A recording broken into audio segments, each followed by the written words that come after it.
NEET പരീക്ഷാ വീഴ്ചകളിൽ അതൃപ്തി അറിയിച്ച് സുപ്രീം കോടതി.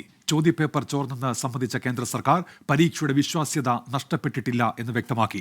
തെറ്റ് ചെയ്ത വിദ്യാർത്ഥികളെ കണ്ടെത്തി അവർക്ക് മാത്രമായി പരീക്ഷ നടത്താൻ സാധിക്കുമോ എന്ന് കേന്ദ്ര സർക്കാർ അറിയിക്കണം.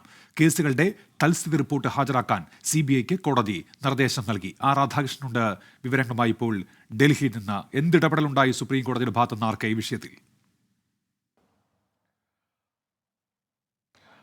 ലാഘവത്തോടെ ഒറ്റപ്പെട്ട വിഷയമാണ് ഇത് എന്ന് സ്ഥാപിക്കാനായി എത്തിയ കേന്ദ്ര സർക്കാരിനും NDAയ്ക്കും അവരുടെ ലക്ഷ്യം നടക്കില്ല എന്ന് ബോധ്യപ്പെട്ട ഒരു ദിവസമാണ് ഇന്ന് സുപ്രീം കോടതിയിൽ ഉണ്ടായത്. വളരെ ശക്തമായിട്ടുള്ള നിലപാട് ചീഫ് ജസ്റ്റിസിന്റെ ഭാഗത്ത് നിന്ന് ഉണ്ടായി. ചോർത്തിയവരെയും ഗുണഭോക്താക്കളെയും കണ്ടെത്താനാകുമോ എന്നുള്ളതാണ് നമ്മൾ ഈ വാദത്തെ ഉപസംഹരിച്ചാൽ ഏറ്റവും ചുരുക്കി അത് പറയാനായിട്ട് സാധിക്കുക. ഈ ചോർത്തിയവരെയും അതിൻ്റെ ഗുണഭോക്താക്കളെയും കണ്ടെത്താനാകും എന്ന് കേന്ദ്രം പറഞ്ഞാൽ പരീക്ഷ വേണ്ട. അഥവാ അങ്ങനെ പറയാൻ കേന്ദ്ര സർക്കാരിന് വസ്തുതാപരമായിട്ട് സാധിക്കുന്നില്ലെങ്കിൽ പരീക്ഷയാണ് ഉചിതം എന്ന നിലപാടാണ് കോടതി എത്തിയത്. വ്യത്യസ്തങ്ങളായിട്ടുള്ള വിഷയങ്ങളെ പ്രതിപാദിച്ചുകൊണ്ട് കോടതി ഈ വിഷയത്തിൽ ഉണ്ടാകേണ്ട സുതാര്യത, അതുമായി ബന്ധപ്പെട്ടിട്ട് സംഭവിച്ചിരിക്കുന്ന വീഴ്ച ഇതെല്ലാം ചൂണ്ടിക്കാട്ടി. ചോദ്യപേപ്പർ ചോർത്തപ്പെട്ടു എന്ന വസ്തുതയിൽ നിന്നാകണം മറുപടി കേന്ദ്രവും NDAയും നൽകേണ്ടത്. ഇപ്പോഴത്തെ മറുപടി ആ യാഥാർത്ഥ്യത്തെ അംഗീകരിച്ചുകൊണ്ടല്ല, മറിച്ച് ഉണ്ടായത് രണ്ട് സംഭവങ്ങളാണ് എന്നും മറ്റെല്ലാ കാര്യങ്ങളിലും സുതാര്യത പാലിച്ചു എന്നും പറയുന്നതിൽ അർത്ഥമില്ല.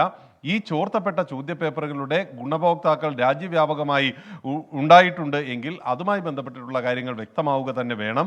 അങ്ങനെയുള്ള ഒരു സാഹചര്യത്തിൽ മാത്രമേ ഏതാണ്ട് 23 ലക്ഷം വിദ്യാർത്ഥികളുടെ ഭാവിയെ പന്താടുന്ന ഏതെങ്കിലും നടപടികളിലേക്ക് കടക്കാൻ കോടതി മുൻവിധിയോടുകൂടി ആഗ്രഹിക്കുന്നില്ല. പക്ഷേ അങ്ങനെ രാജ്യത്താകമാനം ഈ വിധത്തിൽ ചോർത്തലിൻ്റെ ഗുണഭോക്താക്കൾ ഉണ്ടെങ്കിൽ പുനഃപരീക്ഷയാണ് ഉചിതം എന്ന നിലപാടാണ് സുപ്രീം കോടതി കൈക്കൊണ്ടത്. ഇക്കാര്യത്തിൽ കേന്ദ്രവും NDAയും ഈ രജിസ്റ്റർ ചെയ്യപ്പെട്ട കേസുകളുമായി ബന്ധപ്പെട്ട് 6 കേസുകൾ രജിസ്റ്റർ ചെയ്തു എന്നാണ് ഇന്ന് കോടതിയിൽ കേന്ദ്ര സർക്കാർ CBI 6 കേസുകൾ രജിസ്റ്റർ ചെയ്തു എന്നാണ് വ്യക്തമാക്കിയത്. ഈ 6 കേസുകളുടെയും സ്ഥിതി വിവരവും 10-ാം തീയതിക്ക് മുൻപായി സമർപ്പിക്കണം എന്നാണ് നിർദ്ദേശിച്ചിരിക്കുന്നത്. 11-ാം തീയതി വീണ്ടും ഈ കേസ് സുപ്രീം കോടതി പരിഗണിക്കും. ആ ദിവസം ഇതുമായി ബന്ധപ്പെട്ടിട്ടുള്ള നടപടികൾ എന്തൊക്കെ വേണം എന്ന കാര്യത്തിൽ കോടതി നിർദ്ദേശം നൽകും. ഒരു പ്രത്യേക സമിതി എന്നതടക്കമുള്ള നിർദ്ദേശങ്ങൾ സുപ്രീം കോടതി, അന്വേഷണത്തിന് പ്രത്യേക സമിതി എന്നതടക്കമുള്ള നിർദ്ദേശങ്ങൾ സുപ്രീം കോടതി മുന്നോട്ട് വെച്ചിട്ടുണ്ട്. അതടക്കമുള്ള കാര്യങ്ങളിൽ ആ ദിവസമായിരിക്കും വ്യക്തതയുണ്ടാകുന്നത്.